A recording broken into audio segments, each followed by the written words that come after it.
Bien, Dios me les bendiga. Un abrazo tengan todos, con un gran esfuerzo y mucha dedicación para cumplirles pues en lo que es la preparación académica ministerial. Hoy, bueno, recorrí unos cuatro estados, desde la mañana hasta por la tarde, trabajando un poco y bueno, ya en casa, para cumplir con ustedes en el nombre de Dios. Vamos a culminar hoy la materia de hermenéutica 1, muy importante en este nivel de maestro en teología, se ve hermenéutica 1 y hermenéutica 2. En el nivel de licenciatura verán ustedes hermenéutica 3 y los que lleguen a ver maestría, hermenéutica 4. Hermenéutica es una de las materias más importantes, yo diría la más importante, porque nos sirve para interpretar la teología, cristología, neumatología, soteriología, escatología. Sin la hermenéutica estamos chuecos, desequilibrados, de manera que es indispensable la hermenéutica, la construcción de la doctrina. La construcción de la doctrina. Por acá está Yusmaira, está Alfonso, está Johnny Dávila, Eugenio Planeta. Se ha hablado un poco acerca de la construcción de la doctrina para yo tener el fundamento metodológico de una doctrina, para conocer que una doctrina realmente es una enseñanza firme de la palabra y para la dispensación de gracia, debo hacer la construcción de la doctrina. Yo pregunto, cualquiera de ustedes puede responder, ¿cómo evidencio que una doctrina, cualquiera de ustedes puedan nombrar, que una doctrina que se hable en el nuevo pacto es realmente una doctrina? ¿Cuáles son los pasos a seguir? ¿Qué debo conocer? A ver, yo pregunto, ¿qué debo conocer para fortalecer que eso de lo que se habla es una doctrina? A ver.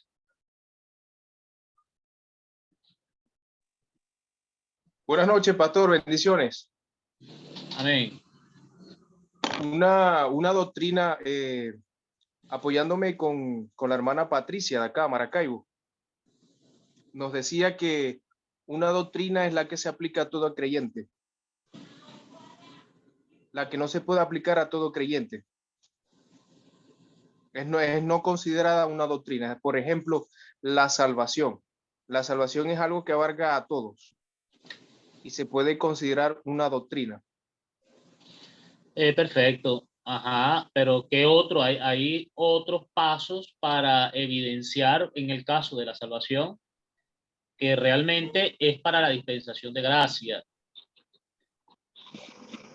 Nos afecta positivamente a todos los creyentes, nos incluye, es inclusiva. ¿Qué otro paso, qué otra característica para evidenciar que es una doctrina? Pastor, que se encuentre tanto en el Antiguo Testamento como en el Nuevo Testamento. Muy bien. Y en el caso de soteriología, ¿dónde debo acudir? ¿Dónde debo acudir para evidenciar el inicio o la génesis de esa doctrina? Ya le estoy ayudando.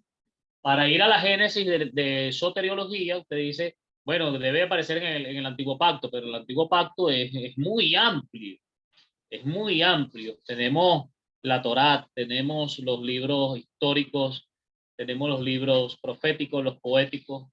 Ahora, ¿dónde debo ir? ¿Dónde encuentro yo la génesis de soteriología?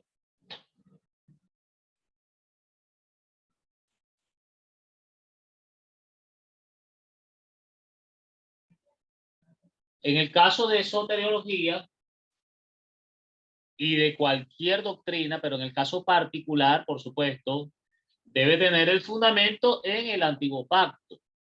¿Pero dónde?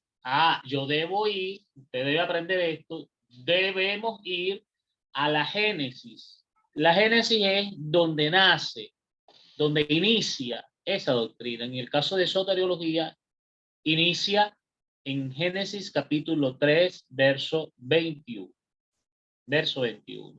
¿Por qué? Porque el hombre cae y es, ojo con esto, donde nace la salvación, aunque no es así, pero digamos yendo de una manera literal, donde se evidencia la salvación del hombre por pura gracia, es donde el mismo Señor hace un sacrificio de un cordero perfecto, baña con sangre, es una tipología redentora y salvífica, lo cubre con pieles de animales, protección, seguridad, y lo expulsa. Lo expulsa, sí, es verdad, pero antes de expulsarlo lo salva, lo redime, lo justifica. Se imputa el pecado, le imputa al hombre su justicia. Entonces, ¿dónde nace, entre comillas, la salvación? Génesis 3:21. Aunque no nace allí. La salvación nace como decreto en el reino. Es un decreto. Es un decreto. Hay unos cinco decretos que son innegables, incuestionables, que no nacen, en el caso de soteriología, cuando el hombre peca. En el caso de amartiología, no nace cuando el hombre cae. ¿Sí?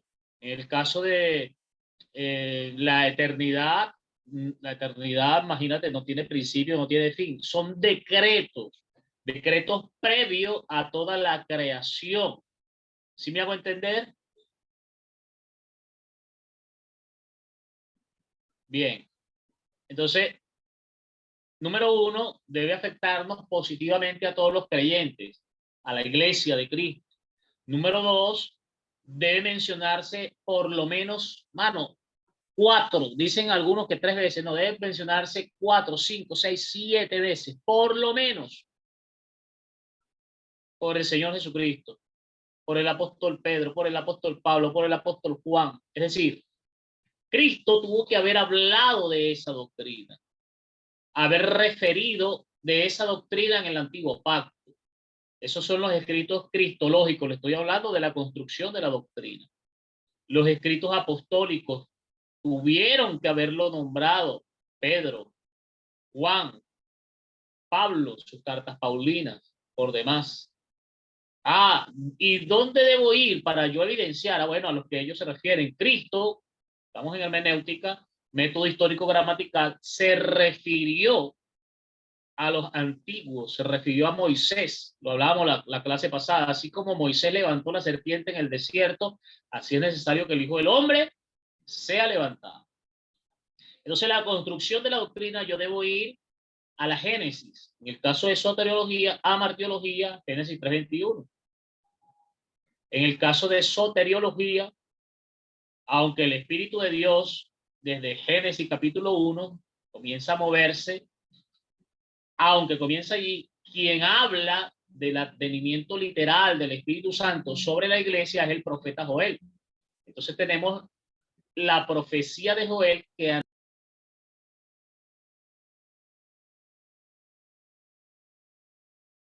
el advenimiento del glorioso Espíritu Santo. Esa es la génesis de esa doctrina. ¿Ok? Tenemos la doctrina del cielo nuevo, de la tierra nueva. Tenemos la doctrina de la palabra. Inicia literalmente en Génesis. Y dijo Dios, y dijo Dios, y dijo Dios. ¿Sí? Entonces debemos ir a la Génesis. Luego de ir a la Génesis de cada doctrina, en el caso de soteriología, luego me aparece, por supuesto, alrededor de todo el Pentateuco, de toda la Torá. Luego me aparecen los libros históricos, resaltar dónde, no todos, pero sí resaltar en los libros históricos, quienes hablaron de la salvación, cómo muestra la salvación nuestro Señor Jesucristo en el Antiguo Pacto. En el caso de muy resaltante, sí. En el caso de Noé, imagínese usted, la construcción del arca. Levanta, construye un arca y entra tú y toda tu casa. Ahora, ¿quién fue que cerró el arca? ¿De quién es tipología el arca? Eso lo vamos a ver en Pentateuco. Entonces, eso también es salvación. Luego vamos de los libros históricos, vamos a ir a los libros poéticos, de los libros poéticos proféticos, de los libros proféticos cristológicos, de los libros cristológicos apostólicos. Esa es la manera de construir una doctrina. Eso no se les puede olvidar jamás y nunca. Ahora, mirando nosotros hermenéutica, básicamente lo que hablamos la semana pasada, a ver, alguien que me diga qué le quedó de la semana pasada, qué pudo usted tomar en cuenta, qué le llegó de esta materia de hermenéutica.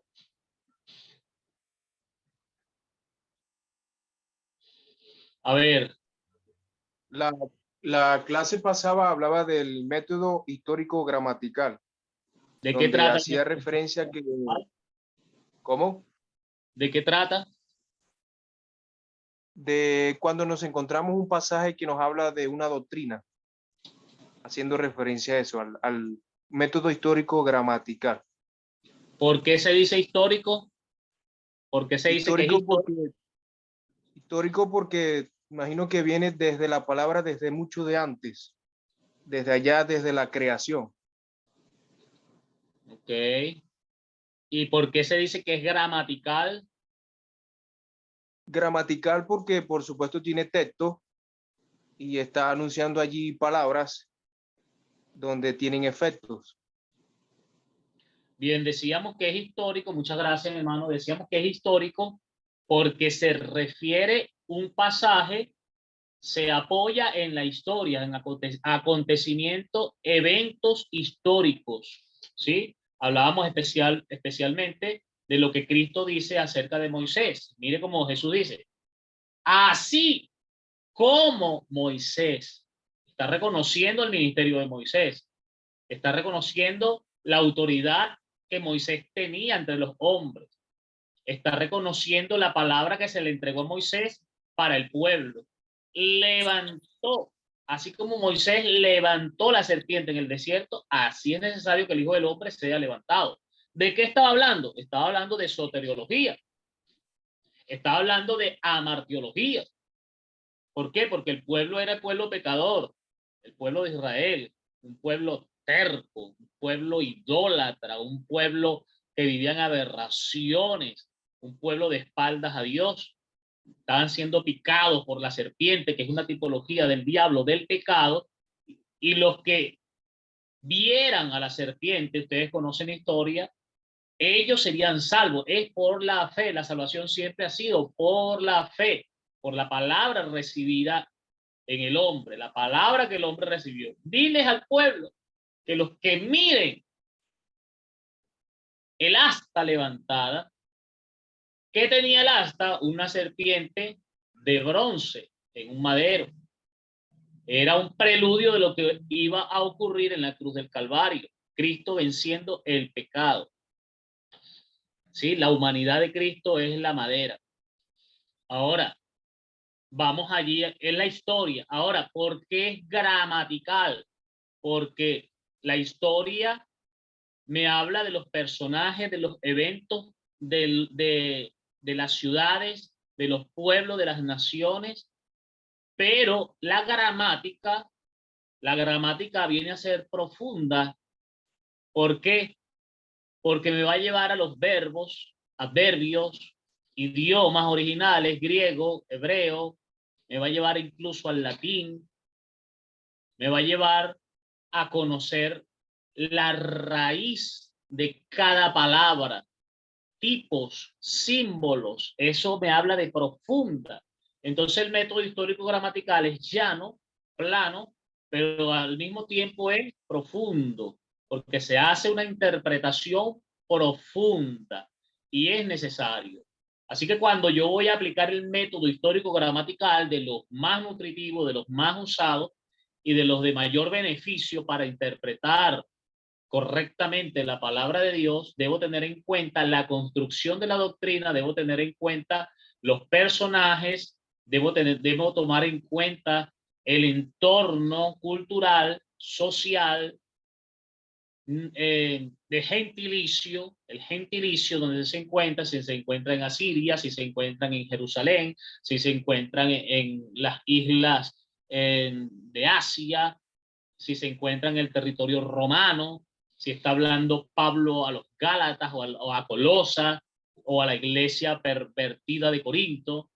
Entonces, de esa manera también tengo que detenerme, estoy obligado a profundizar, a usar el griego, cuál es la palabra griega que me quiere decir el verbo, si es una palabra griega, si es una palabra hebrea, si hay un gentilicio, como dijo Jesús al ladrón en la cruz.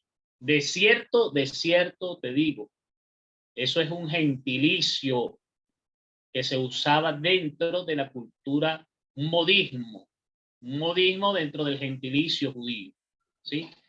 Entonces, vamos a mirar algún ejemplo de las citas bíblicas, aparte de la que Jesús dice, así como Moisés levantó la serpiente en el desierto. ¿Qué otra cita bíblica se tocó que le llamó a usted la atención? Que le pudo haber llamado la atención.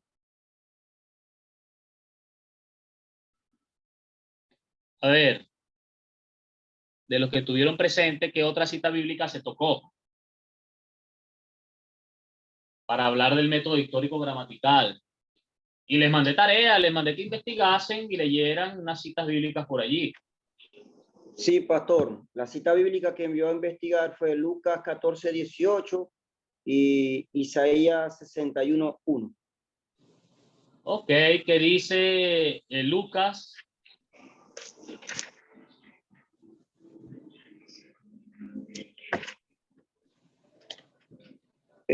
Lucas dice, venid que ya todo está preparado. Pero todos a una comenzaron a excusarse. El primero dijo, he comprado una hacienda y necesito ir a verla. Te ruego que me excuses. Ajá, un momento, me perdona, mi hermano, porque esa no era la cita. La cita de Isaías era... 61:1. Ok, entonces Lucas va en paralelo con esa cita, porque vamos a hablar de histórico gramatical, de lo que está hablando Jesús en Lucas y a qué se refiere en el Antiguo Pacto. Es Lucas 4:18, estoy casi seguro de eso. Lucas Sí, 4. yo lo tengo aquí comparado con Lucas capítulo 4, del 16 al 19. Lo encontré. Léalo, léalo. Ya se lo... Sí, porque se debe hacer el paralelo. Jesús dice en Juan, así como Moisés levantó la serpiente en el desierto, bueno, yo debo ir a esa cita bíblica de Números, hacer el paralelo histórico. Lo que Cristo dice en Lucas, debo ir al paralelo profético.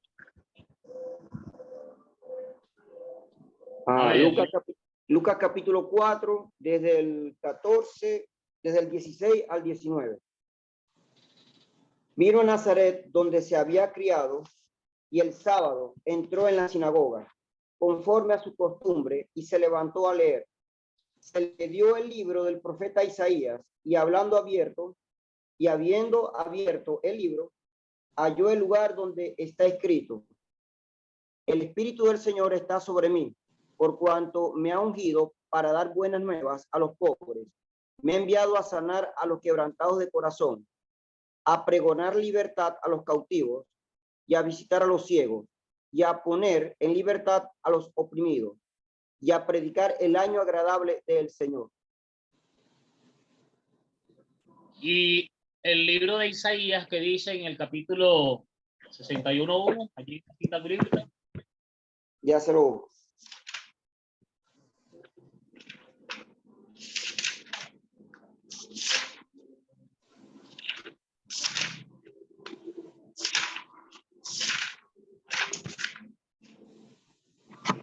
dice así: el Espíritu de Jehová, el Señor, está sobre mí, porque me ha ungido Jehová. Me ha enviado a predicar buenas noticias a los pobres, a vendar a los quebrantados de corazón, a publicar libertad a los cautivos y a los prisioneros apertura de la cárcel. Correcto. Entonces, ¿cómo puede mirar, detallar usted el método histórico? ¿Cómo se evidencia que es histórico poniendo en la balanza ambas citas bíblicas, ambos escenarios? El, el escenario cristológico y el escenario profético. ¿Cómo evidenciamos nosotros que es histórico? Pastor, yo entiendo que es por el lugar y el tiempo en que el profeta Isaías habló principalmente. Aunque en esos tiempos los profetas no sabían si era en el presente o en el pasado. Pero en la parte histórica se ve que Isaías estaba hablando, en aquel tiempo era pasado, para nosotros es presente. Es lo que pude yo entender. No, lo que pasa es que el verbo para nosotros se entiende en pasado, ¿sí? Para nosotros. Sí. Para nosotros, pero por eso es gramatical, debo entender el idioma en el que se está hablando, y el idioma es el hebreo de Isaías, pero el de Jesús allá es el griego, ¿ok?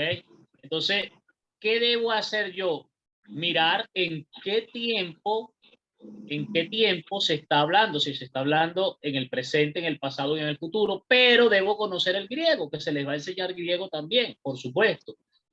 Porque lo que para nosotros es pasado, mayormente se está hablando en un tiempo de eternidad. Porque el profeta, escucha bien esto, el profeta cuando profetiza, el profeta no está en el presente y el profeta no está en el pasado. El profeta está en el tiempo futuro de eternidad. Suena paradójico. En el tiempo futuro.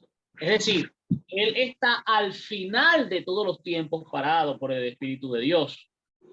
Note bien usted, la profecía del apóstol Juan acerca de los 21 juicios que vendrán sobre la tierra. Él estaba 2000 años atrás, ¿cierto?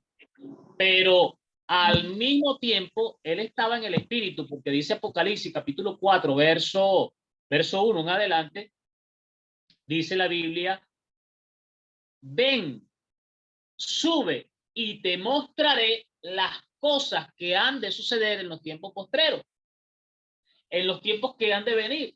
Pero ¿dónde lo iba a ver? Desde la eternidad. Es decir, el Padre tenía que arrastrarlo como profeta a la eternidad para ver el desarrollo y culminación de todas las edades. Mire qué tremendo, hermano. Miró de la dispensación de la ley a la dispensación de la gracia, a la dispensación de la gran tribulación, dispensación del reino, dispensación del milenio, dispensación de la eternidad, de todos los tiempos. ¿De dónde lo podía ver? Tenía que pararse al final de toda la línea, al final de toda la línea de las dispensaciones, para poder mirar desde la eternidad hacia cada una de esas dispensaciones. Entonces, el profeta no está pasado. ¿Cómo se llama ese verbo? Eso se llama pretérito perfecto simple, pero en griego se llama genitivo. Mayormente está en genitivo. ¿Y qué quiere decir esto? En el griego es una acción ya completada. Ese recuerda lo que dice el predicador en Eclesiastés, aquello que fue ya es y lo que ha de ser ya fue hecho. También lo dice en el profeta Isaías, por allá en el capítulo 45, si no estoy mal, aquello que fue ya es, aquello que fue en el futuro ya es, y lo que ha de ser más allá ya fue hecho. ¿Cuál es el lenguaje profético? El lenguaje profético es una circunferencia, es decir, no tiene ni principio ni fin. Ya fue culminado en la eternidad. El proyecto de Dios para su vida ya fue culminado. Por eso dice la palabra de Dios, su palabra no volverá a él vacía, sino que cumplirá su proyecto, su tesis, su propósito para el cual fue enviada. Una vez que esa palabra sale de la boca de Dios, va a cumplirse literalmente sobre los ministerios, sobre las vidas, sobre la tierra, sobre los territorios, sobre las naciones. no volverá a él vacía. ¿Por qué? Porque hay una acción que ya se completó en la eternidad. Le regalo esto. Cuando se le dijo a Josué, anda, levántate, se le dice, levántate, en Josué capítulo 6, y pasa este Jordán. Es la segunda vez que se le dice. En capítulo 1 le dice, mira que te mando que te esfuerces y seas valiente, no temas ni desmayes. Pero en el capítulo 6 se le dice, levántate y pasa este Jordán, tú y todo este pueblo, a la tierra que yo les he entregado. Pregunto, ¿Josué había atravesado el Jordán? A ver. Josué Sí, había. pastor. En el capítulo 7 de No, en el 6 Josué, está. En el 6. en el Cuando Dios le 6. da la palabra y le dice, levántate tú y todo este pueblo a la tierra que, y pasa este Jordán, a la tierra que yo les he entregado. Yo pregunto, recibiendo la palabra, ¿había pasado el Jordán? No lo había pasado. No, no lo había pasado todavía. Entonces, ¿en qué tiempo está esto? Esto está en pretérito perfecto simple, es decir, el genitivo griego me indica, aprenda esto, me indica como una acción que ya se completó en la eternidad. ¿Qué está diciéndole el Padre? Mira, Josué, levántate, hermano, levántate porque ya yo te di la victoria. Aunque tú te veas en derrota, ya yo te di la victoria. Levántate tú y todo este pueblo y pasa ese Jordán. El límite es el Jordán. Yo no sé cuál sea el Jordán suyo, yo vine a ministrarle. Yo no sé si el Jordán suyo sea la dificultad económica, sean los conflictos intrafamiliares. Yo no sé si el Jordán suyo que no lo deja avanzar, no sé si ese impedimento es ministerial, no sé si ese impedimento es la crisis político-social, no sé si son sus prejuicios, pero lo que sí le vengo a decir es esto. La Biblia le está enseñando a Josué y a usted en esta noche, levántate y pasa tu Jordán, porque ya yo te he entregado a Jericó, a su rey y a su ejército. Hay una tricotomía, o hay una acción tripartita que Dios le está diciendo, mira, tu Jordán, tu límite no son las aguas, tu límite es el ejército que le tienes miedo, tu límite es el rey al que le tienes miedo y es la nación a la que tú le tienes miedo. Ya he entregado la nación, el rey y el ejército. ¿A qué le tienes miedo?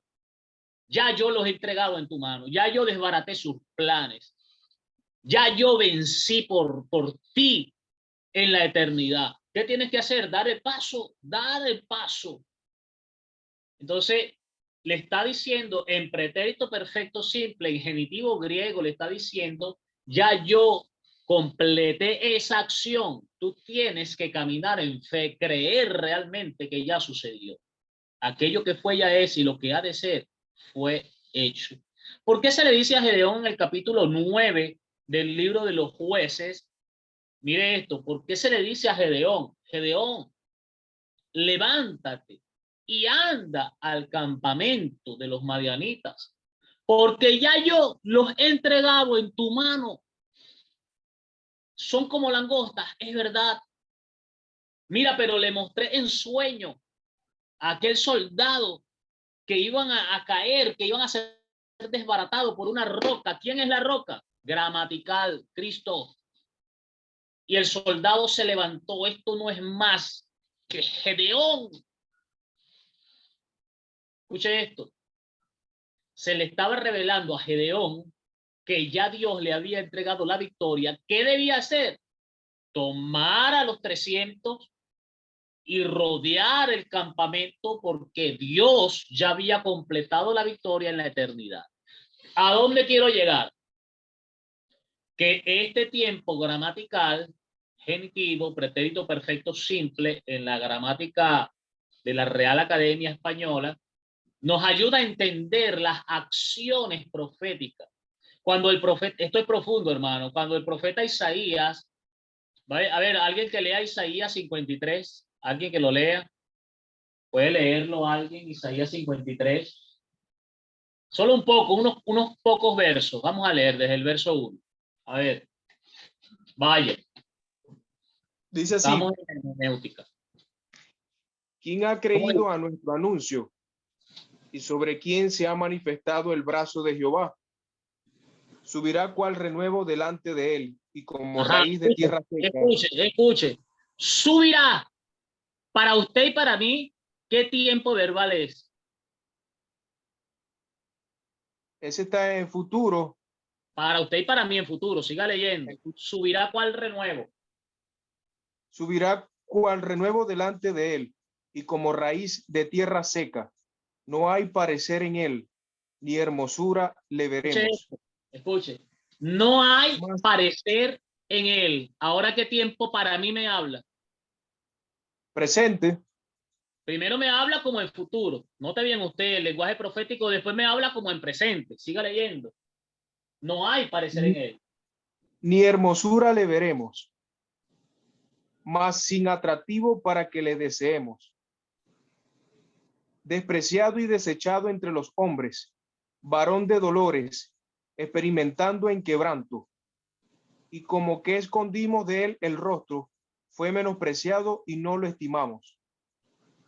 Hay una palabra clave allí, dice, fue menospreciado, y la repite varias veces.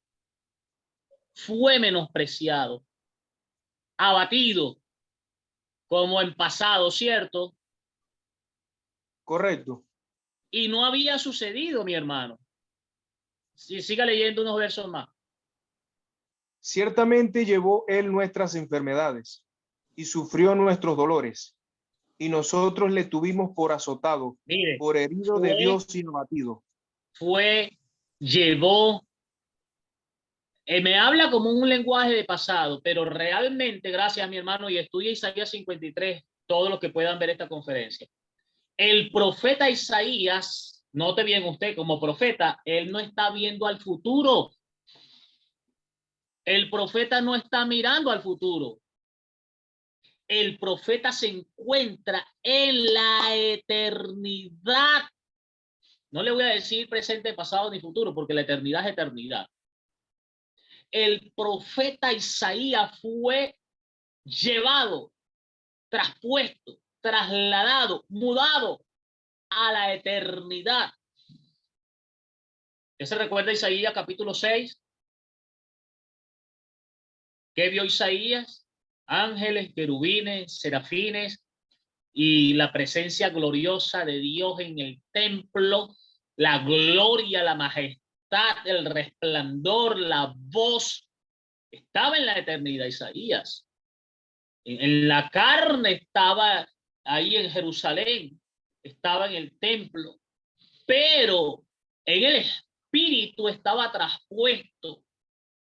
Mira el lenguaje profético, hermano. Él está en la eternidad. Él se encuentra en la eternidad. Por aquí tengo una maderita que la heredé de mi madre.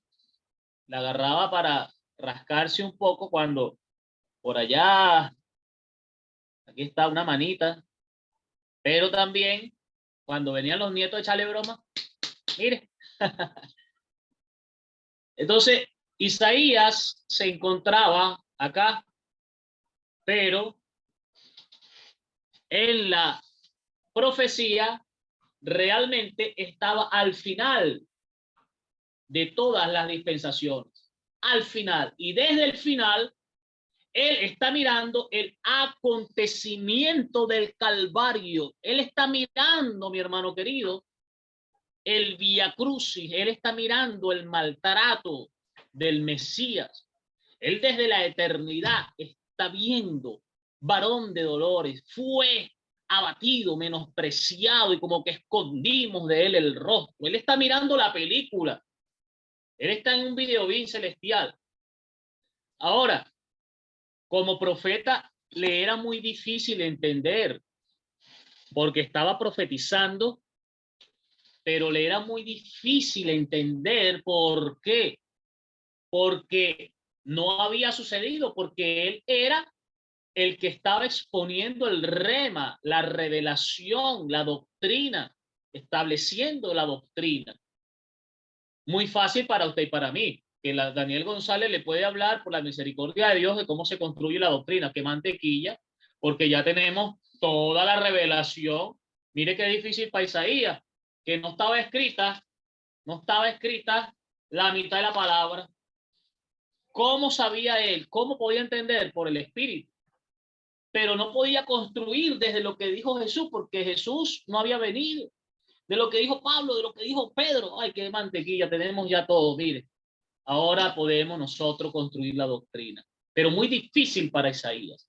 Ahora, ¿cuál es el tiempo verbal que está usando el profeta? No es presente, no es pasado, no es futuro. Es pretérito perfecto simple, es genitivo. Está usando la acción. Note bien usted, está mirando y está hablando de la acción de la cruz, nada más y nada menos. Por eso es que debemos ir nosotros hablando de esa doctrina de la crucifixión, de la muerte de Jesús. Tenemos que ir a Apocalipsis 13:8, porque Jesús no muere hace 2000 años, o el sacrificio de Cristo no ocurre hace 2000 años. El sacrificio de Cristo es otro de los decretos. Así como el decreto de la salvación, el decreto de la caída, está el decreto de la cruz, de la crucifixión. Apocalipsis 13:8 dice, este es el Cordero, dice el apóstol. Este es el Cordero de Dios, que fue inmolado. Vamos a la gramática, estamos en gramatical, histórico gramatical. Mire, de Isaías pasamos a Apocalipsis 13:8. Este es el Cordero que fue inmolado, que fue sacrificado antes de la fundación del mundo. Inmolado quiere decir sacrificado. Antes de la fundación del mundo. ¿Cómo entiendo yo eso? Simplemente conociendo que la cruz, el sacrificio, fue un decreto establecido por Dios. Era una acción que ya estaba completada. No se le ocurrió a Dios en la caída del hombre. No se le ocurrió a Dios en el pecado del hombre. No, antes de la creación, mire esto que es tremendo. Antes de la creación de todas las cosas, ya estaba decretado el sacrificio de Cristo en la cruz del Calvario. ¿Estamos bien hasta allí? A ver. Amén. Sí, pastor. Ya estoy entendiendo todo lo que es la línea del tiempo de la eternidad. Estamos calladitos, gracias a Dios, porque está Johnny, está Alfonso, está Jacqueline, Marvin, está Welley, está Georgenis. Muy bien, mis hermanos y los que puedan ver en diferido. Entonces, esa es la línea para construir la doctrina. Número uno, ya la hablamos. Número dos, para usar la gramática. Es cada vez más profunda. Mientras más me detengo en las palabras, en las raíces, mayor ricura voy a obtener. Un mayor manantial va a fluir. Entonces debo detenerme, debo hacer un stop y comenzar a cavar, a escarbar, a profundizar, porque en esa misma medida voy a interpretar mejor la palabra de Dios. Entonces el profeta Isaías, juntamente con el escritor Lucas y quien habla Jesús, en Jesús se está cumpliendo la profecía de Isaías en el capítulo 61.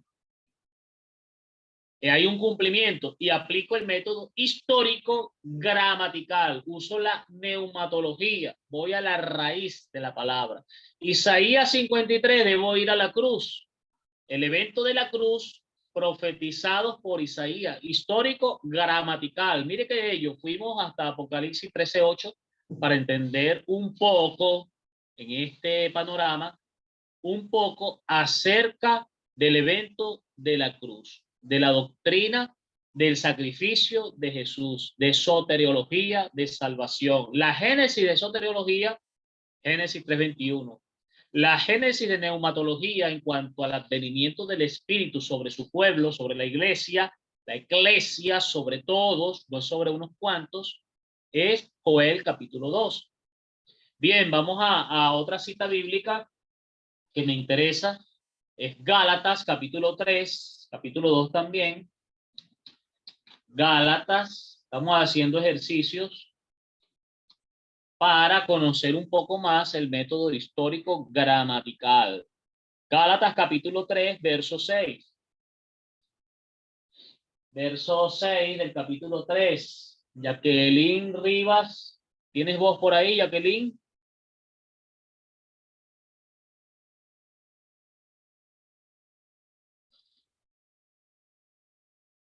A ver, Gálatas 3, verso 6. ¿Quién lo tiene? Amén. Amén, Léalo. pastor. Dice, Adelante. así Abraham creyó a Dios y le fue contado por justicia. Ok, deténgase ahí. ¿A quién está mencionando? Abraham. Abraham, ¿Quién lo está diciendo? ¿cómo?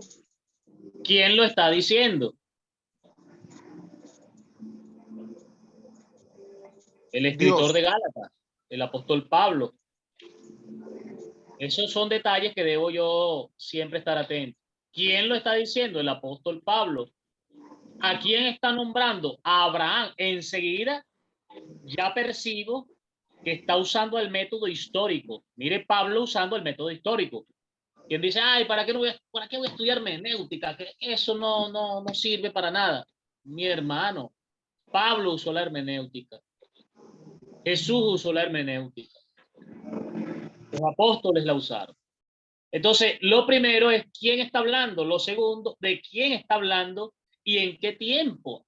Está yendo, hermano querido, 4000 años atrás, desde su historia y su momento y su tiempo. A ver, siga. Dice, sabed por tanto que los que son de fe, estos son hijos de Abraham. Y la escritura, Dios mío, esto es tremendo. Repítalo, a ver, repítalo, que llegue. sabed por tanto que los que son de fe, estos son hijos de Abraham.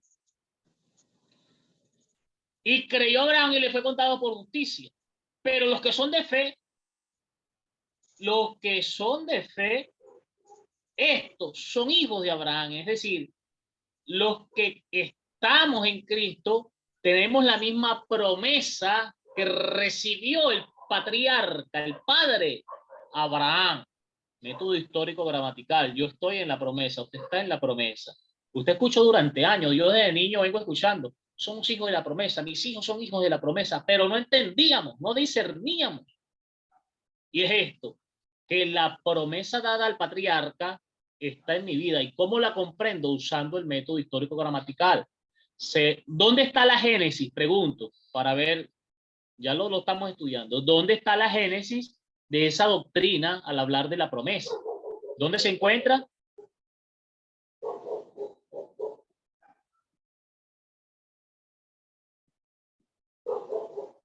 Se encuentra en Génesis 12. ¿Ok? Siga leyendo el verso 8, mi hermano. Y la escritura, previendo que Dios había de justificar por la fe a los gentiles, dio antemano la buena nueva a Abraham, diciendo, en ti serán benditas todas las naciones.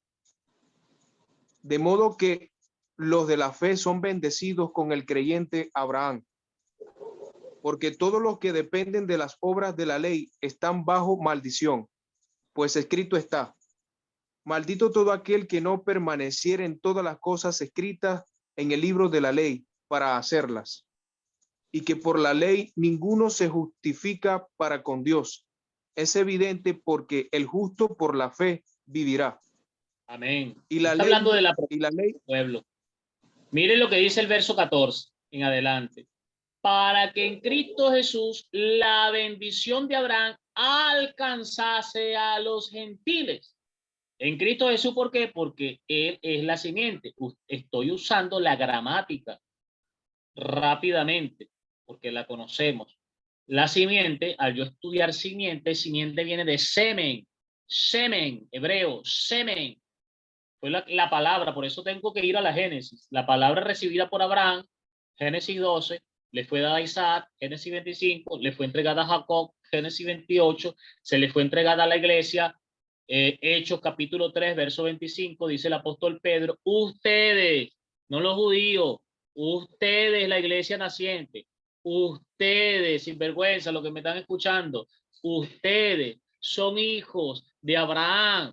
Ustedes son hijos de los profetas. En esa palabra dada a Abraham, dice el apóstol Pedro. Y Pablo dice a los Gálatas que esa promesa dada a Abraham es para los gentiles. ¿En quién? En la simiente, en el semen. En el semen. ¿Por qué habla de semen? Del semen de la promesa.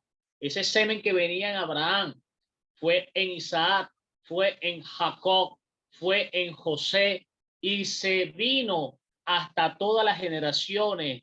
Vino de ahí de Obed, de Ruth, de una moabita, vino en una ramera, vino en estas mujeres despreciadas, vino en María y hasta nuestros días en nosotros esa promesa, esa simiente.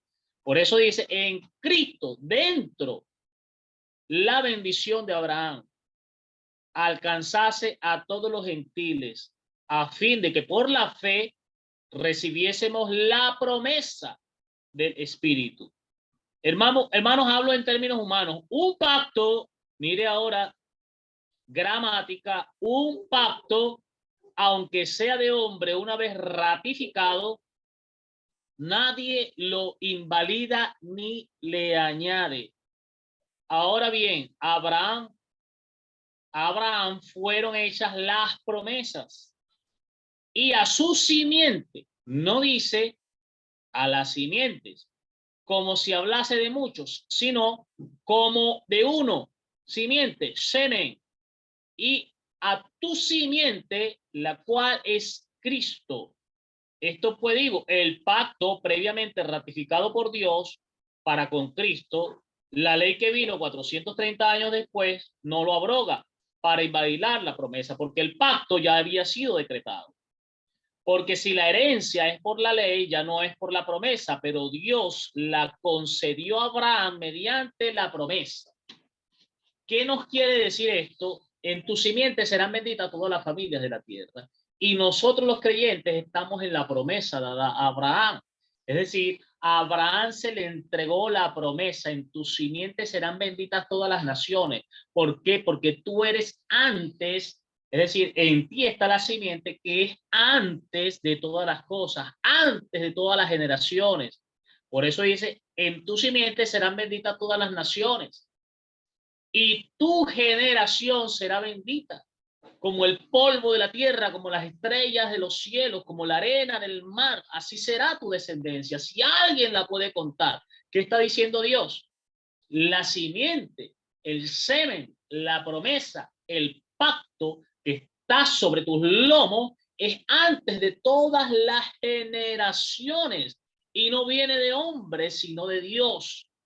Aunque el pacto no es de ley, es de promesa lo que está diciendo, porque es de gracia, es ratificado por un hombre, es decir, en este caso la promesa de Abraham, pero también ratificado por el mismo Cristo que vino como cumplimiento de la promesa. Mi alma adora a Dios, hermano.